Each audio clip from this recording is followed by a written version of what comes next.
잠시 휴대전화를 내려놓아 보십시오. 세상의 소리를 조금만 멈추고 지금 여러분의 마음이 어디를 향하고 있는지 바라보십시오. 아침에 눈을 뜨자마자 무엇부터 떠오르십니까? 병원에 가야 할 일 밀려있는, 생활비 연락이 없는 자녀, 어제 들었던 서운한 말이 먼저 생각나지는 않으십니까? 몸은 아직 이불 속에 있는데 마음은 벌써 오늘 하루를 뛰어다니고 있습니다. 가슴이 답답합니다. 한숨부터 나옵니다. 그래도 기도해야겠다고 생각합니다. 주님, 오늘도 지켜주시고. 그런데 그 다음 말이 나오지 않습니다. 무슨 말부터 해야 할지 모르겠습니다. 어제도 같은 기도를 했고 그제도 똑같은 말을 했던 것 같아 마음이 공허해집니다.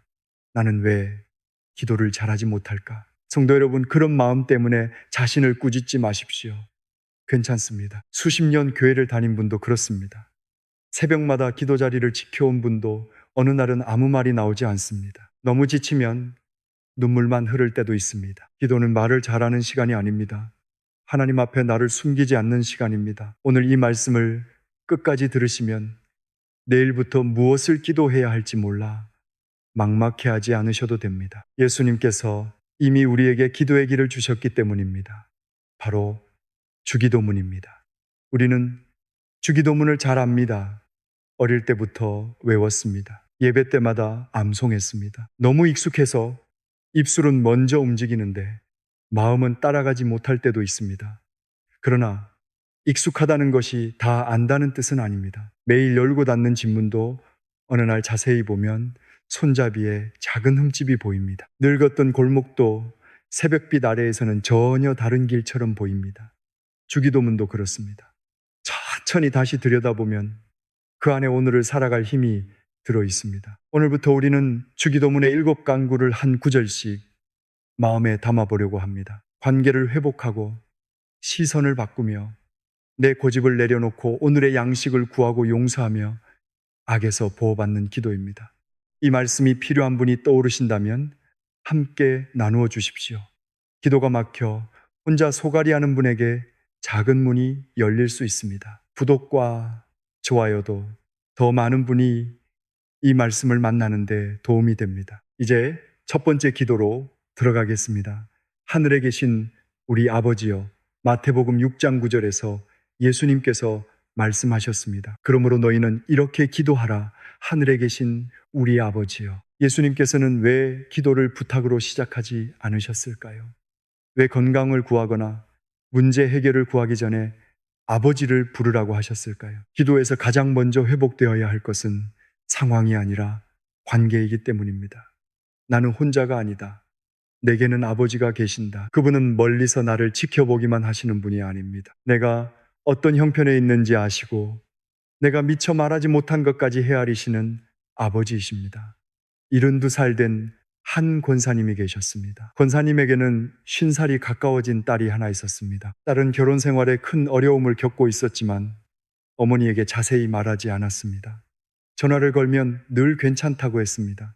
그런데 어머니는 알았습니다. 목소리가 예전과 달랐습니다. 어느 겨울 새벽이었습니다.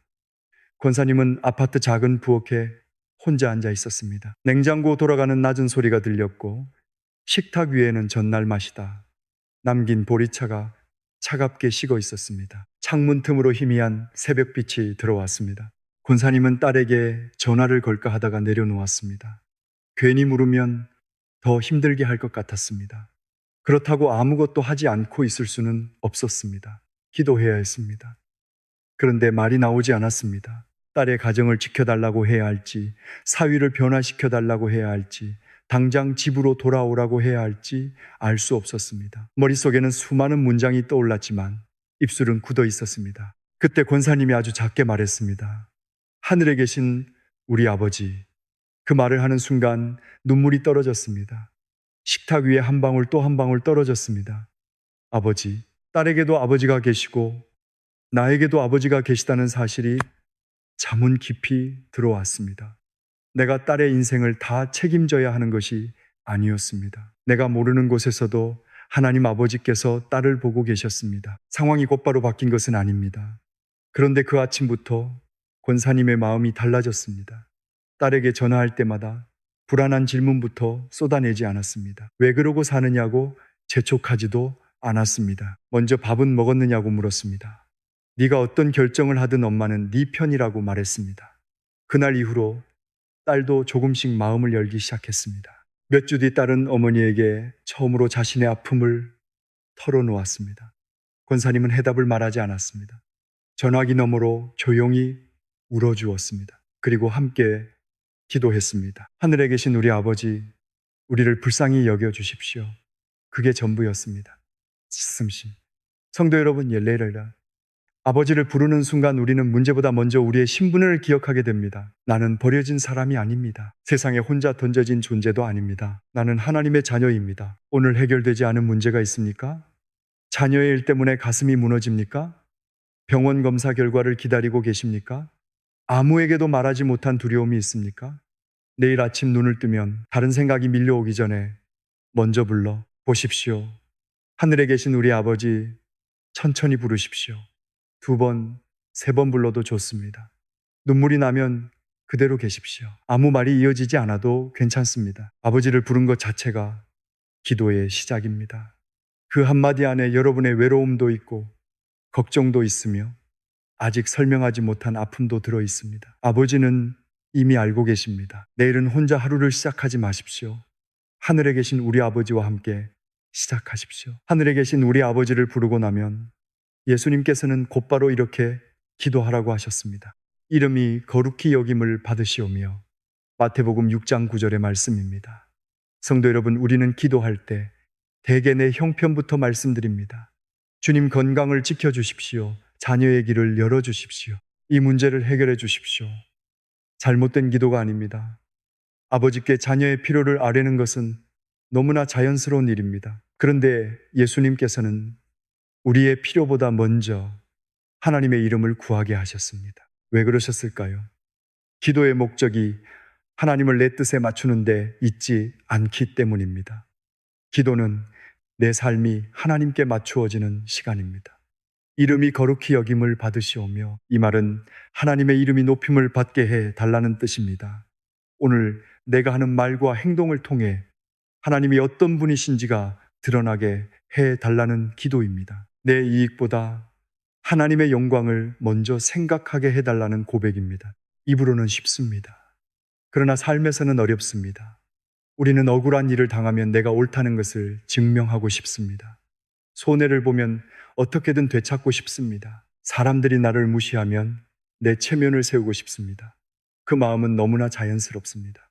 그런데 이 기도를 드리는 순간 질문이 달라집니다. 내가 어떻게 이길까가 아닙니다. 이 상황에서 하나님의 이름이 어떻게 드러날까를 묻게 됩니다.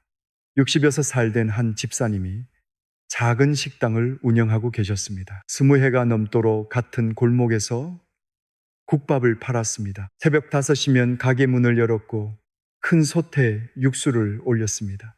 골목을 지나던 사람들은 문을 열기 전부터 구수한 냄새로 그 집을 알아보았습니다. 그런데 어느 해부터 손님이 눈에 띄게 줄기 시작했습니다. 주변에 큰 음식점들이 들어왔고 식재료 값은 계속 올랐습니다. 전기료와 월세도 부담이 되었습니다. 하루 장사를 마치고 계산기를 두드리면 남는 것이 거의 없었습니다. 어느 비 오는 저녁이었습니다.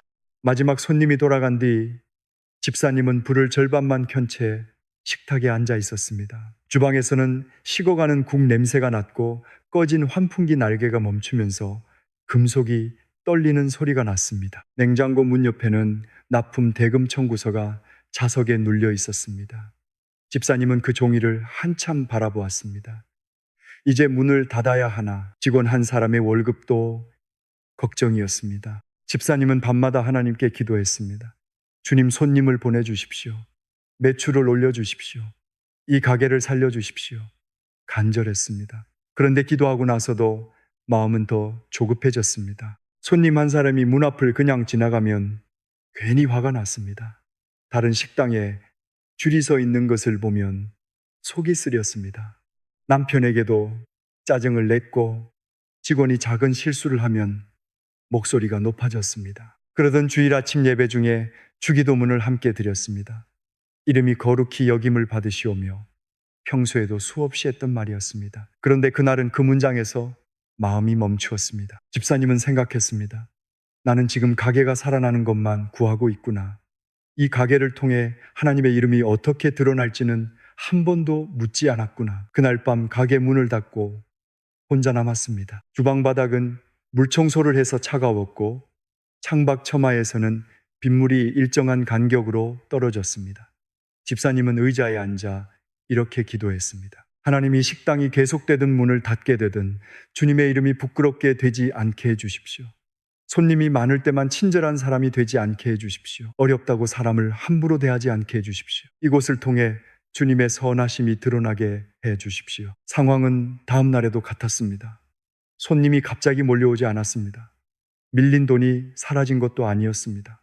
그런데 집사님의 태도가 달라졌습니다. 아침마다 주방 문을 열며 먼저 기도했습니다. 오늘 제 말과 표정으로 하나님의 이름이 높임받게 해주십시오. 손님이 한 명뿐이어도 따뜻하게 맞았습니다. 국 한 그릇을 내면서 반찬을 대충 놓지 않았습니다. 배달 기사에게도 먼저 물 한 잔을 건넸습니다. 어렵다는 이유로 직원의 월급을 미루지 않으려고 자신이 가져가는 돈부터 줄였습니다. 어느 날 허름한 옷을 입은 노인이 가게에 들어왔습니다. 지갑을 확인하더니 조용히 돌아서려 했습니다. 집사님은 그분을 불러 앉혔습니다. 식사부터 하세요. 노인은 돈이 부족하다고 했습니다. 집사님은 괜찮다고 말하며 따뜻한 국을 내어드렸습니다. 그릇에 숟가락이 닿는 작은 소리만 가게 안에 들렸습니다. 노인은 국물을 끝까지 마신 뒤 고개를 오래 숙였습니다. 며칠 후 그 노인의 딸이 찾아왔습니다. 아버지에게 들었다며 감사 인사를 했습니다. 그녀는 지역 복지관에서 일하고 있었습니다. 얼마 뒤 복지관의 어르신 식사 공급을 맡을 작은 식당을 찾게 되었고 집사님의 가게를 소개했습니다. 그 계약이 식당을 단번에 크게 만든 것은 아닙니다. 그러나 가게가 문을 닫지 않고 버틸 수 있는 길이 되었습니다. 무엇보다 집사님의 마음이 먼저 살아났습니다. 손님 숫자로 하루의 가치를 판단하지 않게 되었습니다. 집사님은 나중에 이렇게 고백했습니다. 가게를 살려달라고만 기도할 때는 손님이 모두 돈으로 보였어요. 하나님의 이름이 거룩히 여김을 받게 해 달라고 기도하고 나서는 한 사람 한 사람이 보이기 시작했어요. 성도 여러분, 이것이 관점의 변화입니다. 하나님의 이름을 먼저 구한다고 해서 우리의 필요가 중요하지 않다는 뜻은 아닙니다. 오히려 필요를 더 바르게 바라보게 됩니다. 문제 속에서도 내가 어떤 사람으로 살아야 하는지를 보게 됩니다. 하나님께서는 우리의 성공만으로 영광 받으시는 분이 아닙니다. 정직함으로도 영광 받으십니다. 오래 참는 태도로도 높임 받으십니다. 손해를 감수하면서 지킨 약속을 통해서도 하나님의 이름은 드러납니다. 내일 아침 이렇게 기도해 보십시오. 하나님, 오늘 제 삶을 통해 주님의 이름이 거룩히 여김을 받게 해 주십시오. 제가 인정받는 것보다 주님의 성품이 드러나게 해 주십시오. 그 기도를 드리고 집을 나서 보십시오. 말 한마디가 달라질 것입니다. 사람을 보는 눈이 달라질 것입니다. 억울한 순간에도 한 번 더 멈추게 될 것입니다. 오늘 무엇을 얻을까만 묻지 마십시오. 오늘 나를 통해 하나님께서 어떻게 보이실까를 물어보십시오. 그 질문이 하루의 방향을 바꿉니다. 세 번째 기도는 이것입니다. 나라가 임하시오며. 마태복음 6장 10절의 말씀입니다. 성도 여러분, 우리가 가장 힘들어하는 것은 무엇입니까? 아픈 것도 힘들고 돈이 부족한 것도 힘듭니다. 그러나 사람을 가장 지치게 하는 것은 내 뜻대로 되지 않는 현실입니다. 자녀가 내 말을 듣지 않습니다. 배우자가 변하지 않습니다. 병은 생각보다 오래 갑니다. 아무리 애써도 상황이 움직이지 않습니다. 그때 우리는 더 힘을 줍니다. 어떻게든 고쳐보려고 합니다. 더 설명하고, 더 설득하고, 더 붙잡습니다. 내가 놓으면 모든 것이 무너질 것 같기 때문입니다. 그런데 주기도문은 우리에게 이렇게 기도하게 합니다. 나라가 임하시오며. 하나님의 나라가 임한다는 것은 하나님께서 왕이 되신다는 뜻입니다. 내가 붙들고 있는 그 문제 위에도 하나님께서 다스리신다는 뜻입니다. 기도는 하나님께 내 계획을 허락받는 시간이 아닙니다. 내가 앉아있던 왕의 자리에서 내려오는 시간입니다. 72살 된 한 집사님이 계셨습니다. 집사님에게는 마흔이 훌쩍 넘은 아들이 하나 있었습니다. 아들은 몇 해 전 가정이 깨어진 뒤 직장도 그만두고 혼자 살고 있었습니다. 어머니는 아들이 걱정되어 견딜 수가 없었습니다. 아침에도 전화를 했고 점심에도 메시지를 보냈습니다. 밥은 먹었는지, 교회는 갔는지, 새 일자리는 알아봤는지 물었습니다.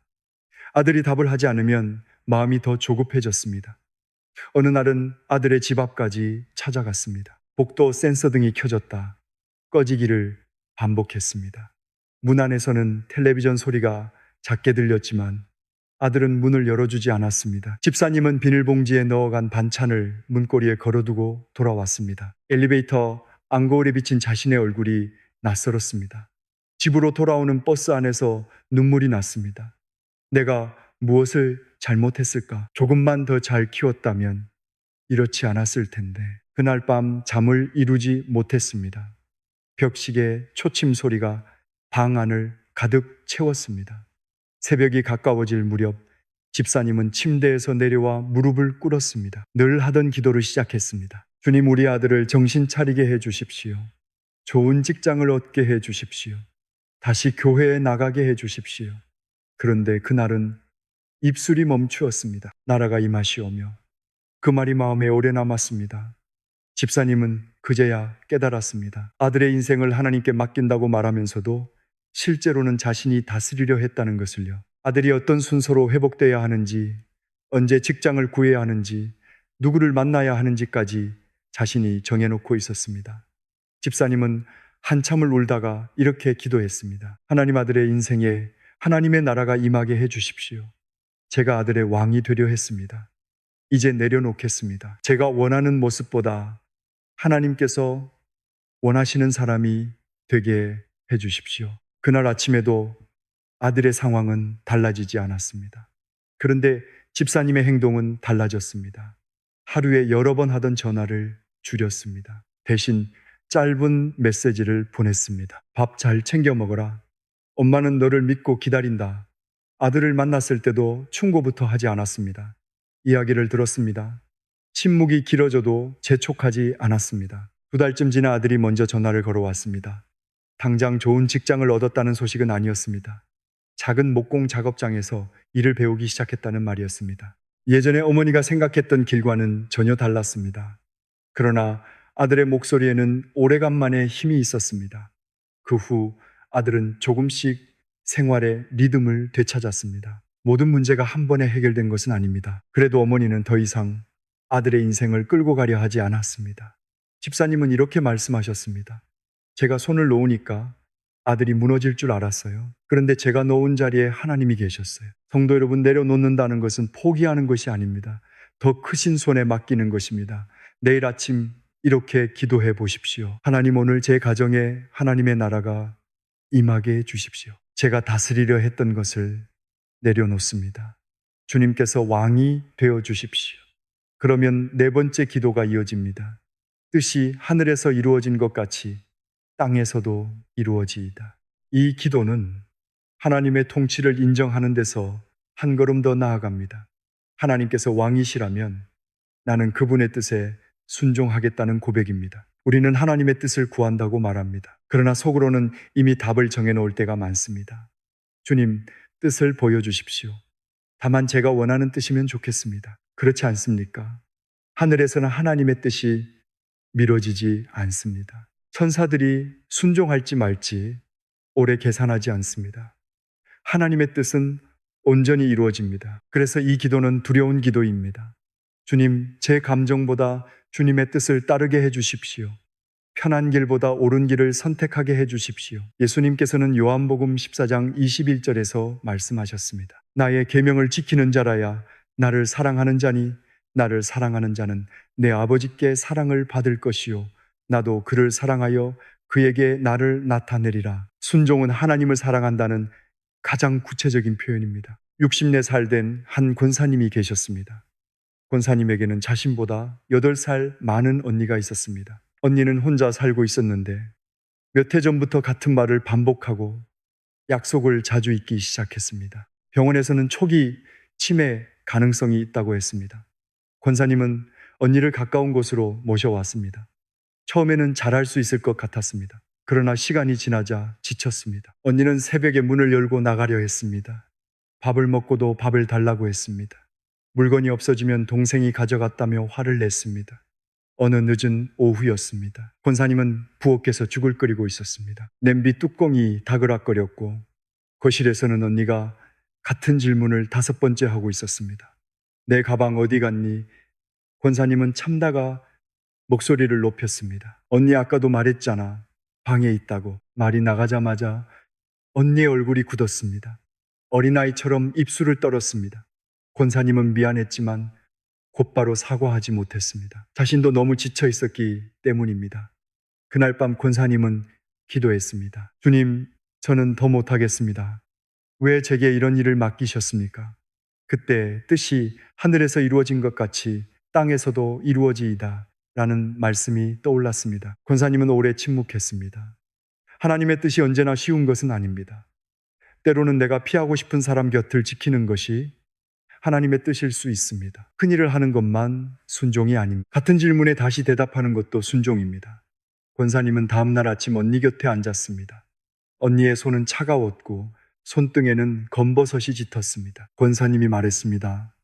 언니, 어제 내가 소리쳐서 미안해. 언니는 무슨 일인지 기억하지 못했습니다. 그저 동생의 손을 꼭 잡았습니다. 그날부터 권사님은 아침마다 이렇게 기도했습니다. 하나님, 오늘 언니를 제 감정으로 대하지 않게 해주십시오. 제가 할 수 없는 사랑을 주십시오. 하늘에서 이루어진 주님의 뜻이 이 작은 집에서도 이루어지게 해 주십시오. 권사님이 갑자기 지치지 않게 된 것은 아닙니다. 어떤 날은 여전히 울었습니다. 화가 올라오는 날도 있었습니다. 그러나 이전과 달리 넘어질 때마다 다시 순종을 선택했습니다. 언니가 같은 질문을 반복하면 잠시 부엌으로 가서 숨을 고르고 돌아왔습니다. 필요한 때는 다른 가족과 교회의 도움도 받았습니다. 혼자 감당하는 것이 순종이라고 고집하지 않았습니다. 그날 이후로 집안의 분위기가 조금씩 달라졌습니다. 언니의 병은 계속되었습니다. 그러나 두 자매 사이에는 이전보다 부드러운 시간이 많아졌습니다. 어느 날 언니가 권사님의 얼굴을 오래 바라보더니 이렇게 말했습니다. 네가 있어서 참 좋다. 그 한마디에 권사님은 부엌으로 들어가 한참 울었습니다. 성도 여러분, 순종은 모든 상황을 즉시 바꾸는 방법이 아닙니다. 그 상황 속에서 내가 하나님의 사람이 되게 하는 길입니다. 내 뜻이 이루어지지 않아도 괜찮습니다. 하나님의 뜻이 이루어진다면 그것으로 충분하다고 고백하는 것입니다. 내일 아침 이렇게 기도해 보십시오. 하나님, 오늘 제 삶에서 주님의 뜻이 이루어지게 해 주십시오. 제 고집보다 주님의 마음을 따르게 해 주십시오. 작은 일에도 기쁨으로 순종하게 해 주십시오.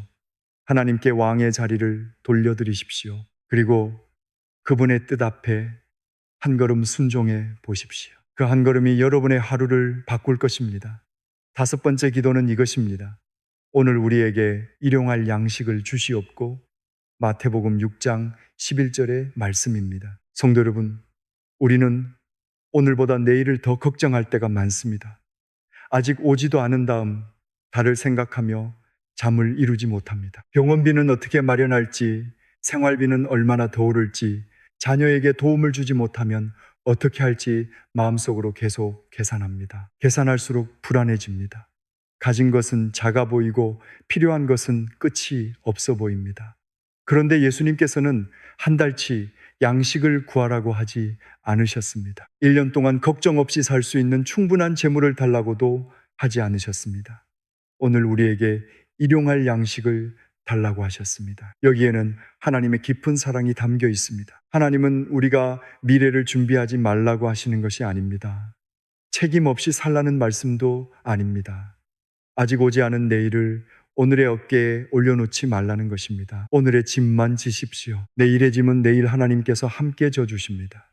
출애굽기 16장 4절에서 하나님께서는 광야의 이스라엘 백성에게 말씀하셨습니다. 보라, 내가 너희를 위하여 하늘에서 양식을 비같이 내리리니 백성이 나가서 일용할 것을 날마다 거둘 것이라. 만나는 날마다 내렸습니다.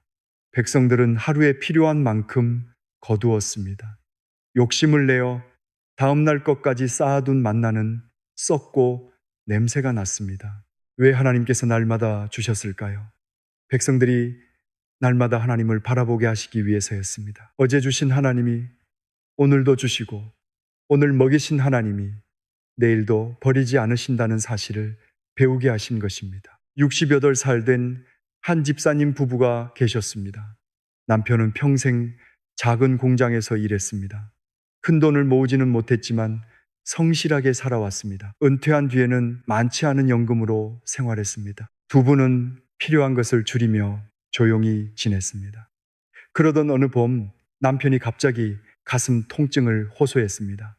검사를 해보니 수술이 필요했습니다. 보험으로 해결되지 않는 비용도 적지 않았습니다. 아내 집사님은 병원 원무과에서 예상 금액이 적힌 종이를 받아들고 한동안 자리에서 일어나지 못했습니다. 종이가 손에서 바스락거렸습니다.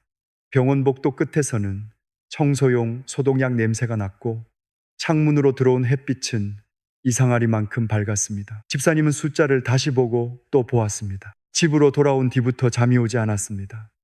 밤이 깊으면 벽시계가 한 초씩 움직이는 소리가 유난히 크게 들렸습니다. 남편은 옆방에서 겨우 잠들어 있었고 집사님은 식탁에 앉아 통장을 펼쳐 놓았습니다. 저축한 돈을 모두 써도 부족했습니다. 자녀들에게 말할까 생각했습니다. 그러나 자녀들도 넉넉하지 않았습니다. 한 아이는 전셋값 때문에 힘들었고 다른 아이는 자녀 학비를 감당하고 있었습니다. 도움을 청하면 부담이 될 것 같았습니다. 집사님은 머리를 감싸쥐었습니다. 앞으로 생활은 어떻게 하지? 수술 뒤 약값은 어떻게 하지? 혹시 또 큰돈이 필요하면 어떻게 하지? 걱정은 끝없이 이어졌습니다. 그날 새벽 집사님은 밥솥 옆에 앉아 기도하려 했습니다. 밥솥 안에는 전날 먹다 남은 찬밥이 조금 있었습니다. 부엌바닥은 맨발에 차갑게 닿았습니다. 평소처럼 문제를 모두 설명하려다가 문득 이 말씀이 떠올랐습니다. 오늘 우리에게 일용할 양식을 주시옵고. 집사님은 한동안 아무 말도 하지 못했습니다. 자신이 지금 오늘의 문제만 걱정하는 것이 아니라는 사실을 깨달았습니다. 아직 일어나지 않은 수많은 내일까지 한꺼번에 끌어와 두려워하고 있었습니다. 그때 이렇게 기도했습니다. 하나님, 오늘 필요한 것을 주십시오. 오늘 남편이 수술을 잘 준비할 힘을 주십시오. 오늘 제가 두려움에 무너지지 않을 마음을 주십시오. 내일 일은 내일 다시 주님께 맡기겠습니다. 긴 기도가 아니었습니다. 그게 전부였습니다. 그런데 그 순간 모든 걱정이 사라진 것은 아니어도 마음속에 작은 틈이 생겼습니다. 숨을 쉴 수 있게 되었습니다. 집사님은 그날부터 아침마다 같은 기도를 드렸습니다. 하나님, 오늘의 양식을 주십시오. 어느 날은 돈이 아니라 인내를 구했습니다. 남편이 아파 예민해졌을 때 부드럽게 말할 수 있는 인내가 필요했습니다. 어느 날은 병원의 설명을 잘 알아들을 지혜를 구했습니다. 또 어느 날은 자녀들에게 솔직하게 형편을 말할 용기를 구했습니다. 일용할 양식은 밥만이 아니었습니다. 그날 필요한 은혜였습니다. 수술 날짜를 앞두고 뜻밖의 연락이 왔습니다. 집사님이 오래전 함께 봉사했던 교회 구역 식구들이 소식을 듣고 찾아왔습니다. 누구도 큰 돈을 내놓지는 못했습니다. 한 사람은 작은 봉투를 건넸고 다른 사람은 병원까지 차로 데려다 주겠다고 했습니다. 또 한 사람은 수술하는 동안 곁에 있어 주겠다고 했습니다. 봉투를 모두 합쳐도 병원비 전체가 되지는 않았습니다. 그러나 그날 필요한 만큼은 채워졌습니다. 자녀들도 형편이 되는 대로 조금씩 보탰습니다. 병원에서는 분할 납부가 가능하다고 안내했습니다. 막혀있던 일이 한꺼번에 기적처럼 사라진 것은 아니었습니다. 그런데 하루를 건널 길은 날마다 열렸습니다. 수술은 잘 마쳤고 남편은 천천히 회복했습니다. 회복 기간 동안에도 예상치 못한 도움이 이어졌습니다. 이웃은 반찬을 가져왔고 교회 청년은 병원 서류를 정리해 주었습니다. 집사님은 나중에 이렇게 고백했습니다. 저는 큰 돈이 한 번에 생겨야 하나님이 응답하신 줄 알았어요. 그런데 하나님은 사람의 손으로 작은 봉투로 병원 직원의 친절로 날마다 먹이셨어요. 오늘만 살게 하셨어요. 성도 여러분, 하나님께서 주시는 일용할 양식은 언제나 우리가 예상한 모양으로 오는 것은 아닙니다. 때로는 돈으로 옵니다. 때로는 누군가의 전화 한 통으로 옵니다. 견딜 수 있는 힘으로 오기도 하고 오늘 해야 할 한 가지를 알게 하는 지혜로 오기도 합니다. 그러므로 내일의 모든 문제를 오늘 해결하려 하지 마십시오.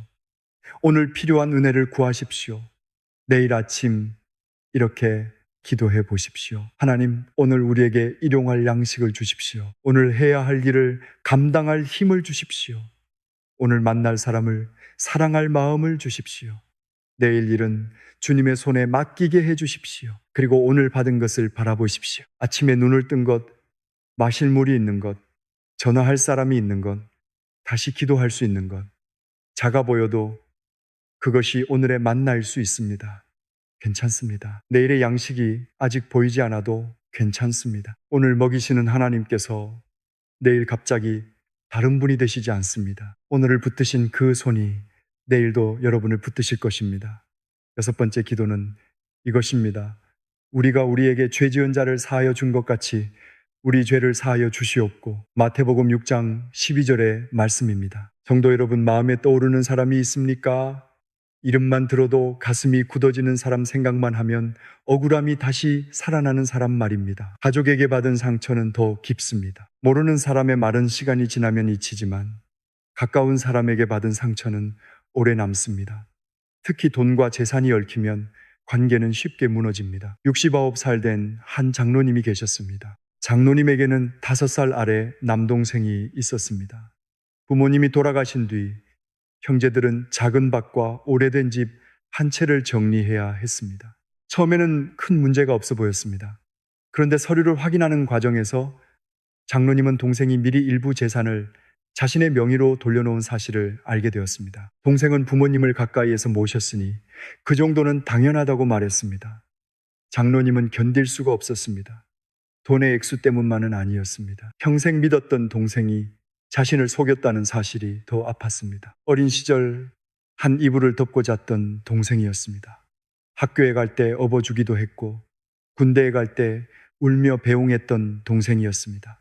그런데 그 동생이었습니다. 형제들은 서로 편을 갈랐습니다. 전화가 오면 목소리가 높아졌고 명절에도 만나지 않았습니다. 장로님은 교회에서는 평소처럼 인사했지만 마음속에는 분노가 가득했습니다. 어느 추석 전날 밤이었습니다. 아내는 부엌에서 전을 부치고 있었습니다. 기름 냄새가 집안에 가득했고 프라이팬에서 반죽이 익는 소리가 났습니다. 장로님은 거실 한쪽에 앉아 가족단체 대화방을 바라보고 있었습니다. 동생이 올린 짧은 인사말이 보였습니다. 형님, 건강하십시오. 그 말을 보는 순간 화가 치밀었습니다. 건강을 걱정하는 척 하지 말라는 답장을 쓰다가 지웠습니다. 다시 쓰다가 또 지웠습니다. 그날 밤 장로님은 잠을 자지 못했습니다. 새벽이 되자 작은 방으로 들어가 기도했습니다. 늘 외우던 주기도문을 천천히 들이다가 이 구절에서 멈췄습니다. 우리가 우리에게 죄 지은 자를 사하여 준 것 같이 우리 죄를 사하여 주시옵고. 말이 목에 걸렸습니다. 예수님께서는 마태복음 6장 14절부터 15절에서 말씀하셨습니다. 너희가 사람의 잘못을 용서하면 너희 하늘 아버지께서도 너희 잘못을 용서하시려니와 너희가 사람의 잘못을 용서하지 아니하면 너희 아버지께서도 너희 잘못을 용서하지 아니하시리라. 장로님은 무릎을 꿇은 채 한참 움직이지 못했습니다. 자신은 하나님께 용서를 구하면서도 동생에게는 마음속으로 계속 벌을 내리고 있었습니다. 동생이 불행해져야 속이 시원할 것 같았습니다. 그런데 그 순간 자신의 죄가 떠올랐습니다. 말로 아내에게 상처 준 일, 자녀를 함부로 판단했던 일, 하나님보다 돈을 더 의지했던 순간들이 떠올랐습니다. 하나님께서 그 모든 것을 붙들고 계셨다면 자신도 설 자리가 없다는 생각이 들었습니다. 장로님은 이렇게 기도했습니다. 하나님, 저는 아직 동생을 용서하고 싶지 않습니다. 그러나 용서하지 않은 채로 살고 싶지도 않습니다. 제가 받은 용서를 기억하게 해주십시오. 제 마음을 풀어주십시오. 처음부터 따뜻한 마음이 생긴 것은 아닙니다. 다음 날에도 동생을 생각하면 속이 불편했습니다. 그러나 장로님은 아침마다 같은 기도를 드렸습니다. 하나님, 오늘 한 걸음만 용서하게 해주십시오. 한 달쯤 지나 장로님은 동생에게 전화를 걸었습니다. 돈 이야기를 해결하기 위한 전화가 아니었습니다. 목소리라도 듣고 싶어서 걸었다고 했습니다. 두 사람은 오랫동안 아무 말도 하지 못했습니다. 전화기 너머로 동생의 거친 숨소리만 들렸습니다. 장로님이 먼저 말했습니다. 내가 너를 미워하며 산 것이 힘들었다. 동생은 한참 뒤 울기 시작했습니다. 재산 문제가 그날 완전히 해결되지는 않았습니다. 서류와 법적인 절차도 남아 있었습니다. 그러나 두 사람은 다시 만날 수 있게 되었습니다. 서로의 말을 들을 수 있게 되었습니다. 장로님은 나중에 이렇게 고백했습니다. 용서는 잘못을 없던 일로 만드는 것이 아니었어요. 그 사람에게 묶여있던 제 마음을 하나님께 돌려드리는 일이었어요. 성도 여러분, 용서한다고 해서 반드시 이전처럼 가까워져야 하는 것은 아닙니다. 때로는 거리를 두어야 하고 정당한 절차를 밟아야 할 때도 있습니다. 그러나 미움이 내 마음을 다스리게 두지는 마십시오. 용서는 상대방을 풀어주기 전에 나를 풀어줍니다. 내일 아침 이렇게 기도해 보십시오. 하나님, 제가 받은 용서를 기억하게 해주십시오. 용서할 수 없는 사람을 주님의 손에 맡기게 해주십시오. 분노가 제 마음의 왕이 되지 않게 해주십시오. 이제 마지막 7번째 기도입니다. 우리를 시험에 들게 하지 마시옵고 다만 악에서 구하시옵소서. 마태복음 6장 13절의 말씀입니다. 우리는 아침에 집을 나서면서 그날 어떤 시험을 만나게 될지 알지 못합니다. 돈의 유혹을 만날 수 있습니다. 거짓말을 해야 편해지는 상황이 올 수도 있습니다. 분노를 참지 못할 순간이 생길 수도 있습니다. 우리는 생각보다 약합니다. 오래 믿었다고 넘어지지 않는 것이 아닙니다. 직분이 있다고 안전한 것도 아닙니다. 그래서 예수님께서는 우리에게 매일 보호를 구하라고 하셨습니다. 에베소서 6장 12절은 말씀합니다. 우리의 씨름은 혈과 육을 상대하는 것이 아니요 통치자들과 권세들과 이 어둠의 세상 주관자들과 하늘에 있는 악의 영들을 상대함이라. 우리의 싸움은 눈에 보이는 사람만을 향한 것이 아닙니다. 거짓을 진실처럼 보이게 하고 타협을 지혜처럼 느끼게 하는 악한 힘과의 싸움입니다. 60한 살된 한 집사님이 요양시설에서 일하고 있었습니다. 집사님은 어르신들의 식사와 생활 기록을 관리했습니다. 어느 날 시설 책임자가 집사님을 따로 불렀습니다. 안전점검을 앞두고 몇 가지 기록을 고쳐달라고 했습니다. 실제로 하지 않은 점검을 한 것처럼 적어달라는 것이었습니다. 집사님은 어렵다고 말했습니다. 그러자 책임자는 모두 그렇게 한다며 목소리를 낮췄습니다. 괜히 문제 만들지 마세요. 여기서 계속 일하고 싶으면 적당히 맞춰야 합니다. 집사님은 마음이 흔들렸습니다. 남편은 오래전부터 일을 쉬고 있었고 집사님의 월급이 집안의 주된 수입이었습니다. 딸에게도 매달 조금씩 생활비를 보내고 있었습니다. 일을 잃으면 당장 막막했습니다. 그날 밤 집사님은 부엌 식탁에 앉아 서류 사진을 다시 보았습니다.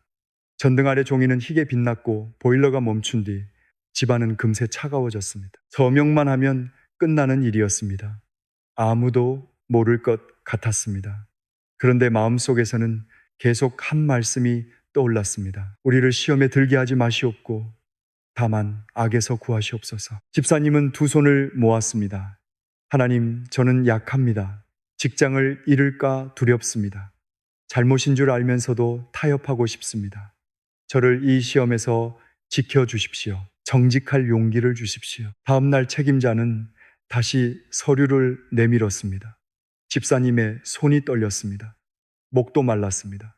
그래도 조용히 말했습니다. 죄송하지만 사실과 다른 기록에는 서명할 수 없습니다. 책임자의 얼굴이 굳었습니다. 며칠 동안 집사님은 불편한 대우를 받았습니다. 근무표가 바뀌었고 동료들 사이에서도 괜히 일을 어렵게 만든 사람처럼 보였습니다. 집사님은 매일 출근 전에 같은 기도를 했습니다. 하나님, 오늘도 악에서 구해 주십시오. 얼마 뒤 시설에 실제 안전 문제가 생겼습니다. 다행히 큰 사고로 이어지지는 않았지만 외부 점검이 시작되었습니다. 조사 과정에서 기록을 조작하라는 지시가 드러났습니다. 집사님이 거절한 사실도 확인되었습니다. 책임자는 징계를 받았고 시설은 관리 체계를 다시 세웠습니다. 집사님은 직장을 지킬 수 있었습니다. 그러나 집사님이 가장 감사했던 것은 다른 일이었습니다. 자신의 양심을 지킬 수 있었다는 것입니다.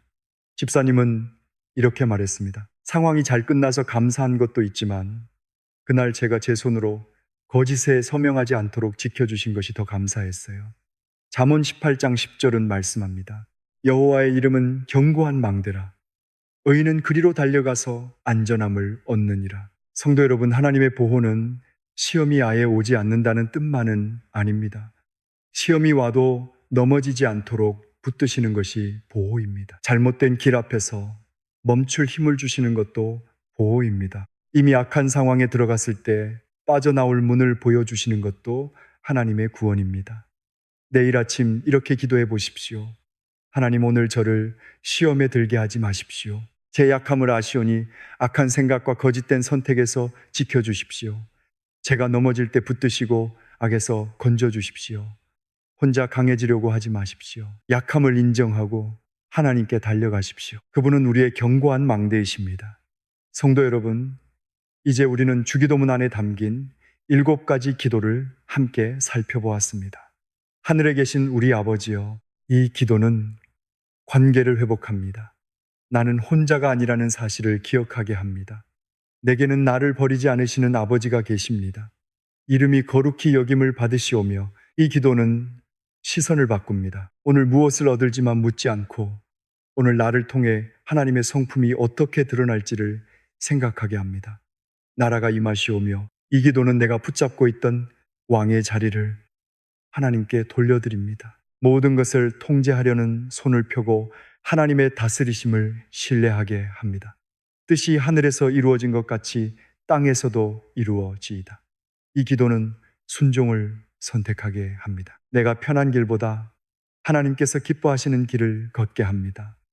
오늘 우리에게 일용할 양식을 주시옵고 이 기도는 내일의 걱정을 오늘까지 끌고 오지 않게 합니다. 오늘 필요한 힘과 지혜와 은혜를 하나님께 구하게 합니다. 우리가 우리에게 죄 지은 자를 사하여 준 것 같이 우리 죄를 사하여 주시옵고 이 기도는 마음에 묶인 미움을 풀어줍니다. 내가 먼저 받은 용서를 기억하며 다른 사람을 하나님의 손에 맡기게 합니다. 우리를 시험에 들게 하지 마시옵고 다만 악에서 구하시옵소서. 이 기도는 우리의 약함을 인정하게 합니다. 내 힘을 믿지 않고 하나님의 보호 아래 하루를 시작하게 합니다. 7구절이지만 하나의 길입니다. 아버지를 부르고 그분의 이름을 높이며 왕의 자리를 내어드립니다. 그 다음 하나님의 뜻에 순종하고 오늘의 양식을 받으며 용서하고 보호를 구합니다. 이것이 예수님께서 가르쳐 주신 하루의 순서입니다. 성도 여러분, 내일부터 한 달 동안 이렇게 해보십시오. 눈을 뜨자마자 휴대전화를 먼저 보지 마십시오. 뉴스도 잠시 미루십시오. 침대에 앉아도 좋고 부엌 의자에 앉아도 좋습니다. 몸이 아프면 누운 채로 해도 괜찮습니다. 주기도문을 한 문장씩 천천히 들으십시오. 한 문장을 말한 뒤 잠시 멈추십시오. 그 문장에 오늘의 형편을 담아 보십시오. 하늘에 계신 우리 아버지여라고 기도한 뒤 아버지가 필요하다고 솔직하게 말씀드리십시오. 이름이 거룩히 여김을 받으시오며 라고 기도한 뒤 오늘 내 말과 행동을 통해 주님의 이름이 드러나게 해달라고 구하십시오. 나라가 임하시오며 라고 기도하면서 내가 통제하려는 사람과 문제를 하나님께 맡기십시오. 뜻이 이루어지이다라고 기도하며 오늘 순종해야 할 한 가지를 떠올려 보십시오. 일용할 양식을 구하면서 내일 전체가 아니라 오늘 필요한 은혜를 말씀드리십시오. 용서의 기도를 드릴 때 마음에 떠오르는 사람의 이름을 숨기지 마십시오. 마지막으로 시험과 악에서 지켜달라고 구하며 자신과 가족을 하나님의 손에 맡기십시오. 길게 하지 않아도 됩니다. 10분이어도 좋습니다. 5분이어도 괜찮습니다.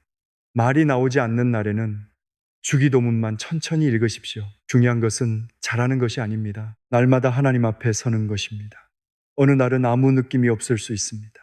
기도했는데도 걱정이 그대로일 수 있습니다. 자녀가 변하지 않고 통장의 숫자도 같으며 아픈 곳이 여전히 아플 수 있습니다. 그래도 계속하십시오.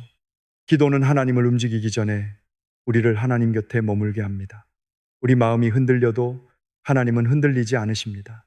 괜찮습니다. 오늘 눈물이 나지 않아도 괜찮습니다. 뜨거운 감동이 없어도 괜찮습니다. 아버지를 부르는 그 작은 목소리를 하나님께서는 들으십니다. 이제 함께 기도하겠습니다. 하늘에 계신 우리 아버지, 오늘도 우리를 자녀로 불러주셔서 감사합니다. 우리가 혼자라고 느낄 때 아버지가 곁에 계심을 기억하게 해 주십시오. 아버지의 이름이 우리의 말과 행동을 통해 거룩히 여김을 받게 해 주십시오. 사람에게 인정받으려는 마음보다 주님을 기쁘시게 하려는 마음을 주십시오. 우리의 가정과 자녀와 일터에 하나님의 나라가 임하게 해 주십시오. 우리가 붙들고 통제하려 했던 것을 내려놓습니다. 주님께서 왕이 되어 주십시오. 하늘에서 이루어진 주님의 뜻이 우리의 작은 일상에서도 이루어지게 해 주십시오. 어려워도 순종하게 하시고 넘어져도 다시 일어나게 해 주십시오. 오늘 우리에게 필요한 양식을 주십시오. 몸을 움직일 힘과 사람을 사랑할 마음과 바른 선택을 할 지혜를 주십시오. 아직 오지 않은 내일을 두려워하지 않게 해 주십시오. 우리의 죄를 용서해 주십시오. 우리가 품고 있는 원망을 내려놓게 하시고 받은 용서를 기억하며 용서의 길을 걷게 해 주십시오. 오늘 우리를 시험에 들게 하지 마시고 악에서 구해 주십시오. 거짓과 탐욕과 분노 앞에서 우리를 지켜주십시오. 우리의 자녀와 가족도 주님의 견고한 손으로 보호해 주십시오. 말이 막힐 때도 우리 곁에 계시고 눈물만 흐를 때도 그 눈물을 기도로 받아주십시오. 우리의 하루가 주님에게서 시작되고 주님 안에서 마치게 해 주십시오. 예수 그리스도의 이름으로 기도드립니다. 아멘. 성도 여러분, 오늘 이 기도가 마음에 닿았다면 댓글에 아멘이라고 고백해 보십시오. 기도가 막혀 힘들어하는 분에게 이 말씀을 나누어 주십시오. 내일 아침부터 시작하십시오. 하늘에 계신 우리 아버지, 그 한마디면 충분합니다.